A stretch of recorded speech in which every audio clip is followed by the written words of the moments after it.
The reality today is that there's no free lunch at the inn any longer. The current international order has no room for the lazy, the reckless, or the indisciplined. More than at any time in history, we have to survive by the sweat of our brows. It calls for a major attitudinal change at all levels of society. It is a challenge as much to our leaders as it is to every citizen of the land. For too long, we have indulged the luxury of blaming everybody else but ourselves for our woes. We even continue to blame the First Republic, which ended 60 years ago, for our failings today. Yes, 60 years later, we blame the government for corruption, but we ignore the fact that we ourselves are responsible for stimulating it. Politicians blame religious leaders for mounting moral turpitude, and religious leaders blame politicians for lacking moral discipline. Parents blame schools for lack of discipline, and schools blame parents for lack of parental care. It is time to end the fruitless blame game.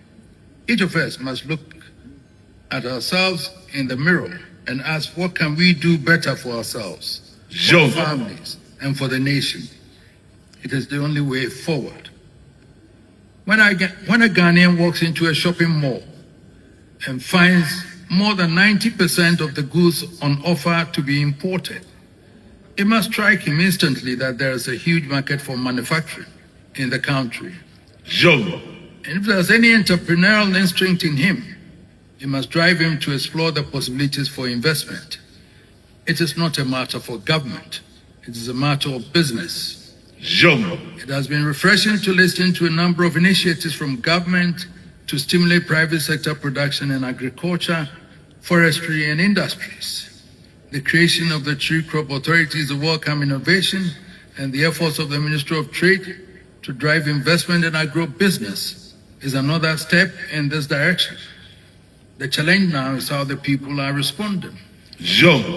The history of Ghana is replete with a number of government initiatives that have ultimately bitten the dust because the people have responded to them more as political gestures than as serious efforts at economic development.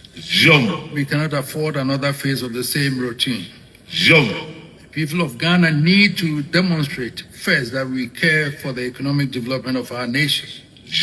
Secondly, we recognize ourselves as the driving force for that development. It is upon our shoulders that the burden of development rests.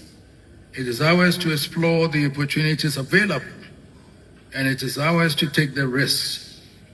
It is ours to take the hard decisions about where and how to invest our resources. If we, as citizens, are not prepared to take the risk of investing in manufacturing in our country, we should not expect others to come and invest. We should not expect to outsource the risk and hard work required for development and expect to enjoy the benefits and rewards of development. There can be no gain without risk and no benefit without effort within hard work.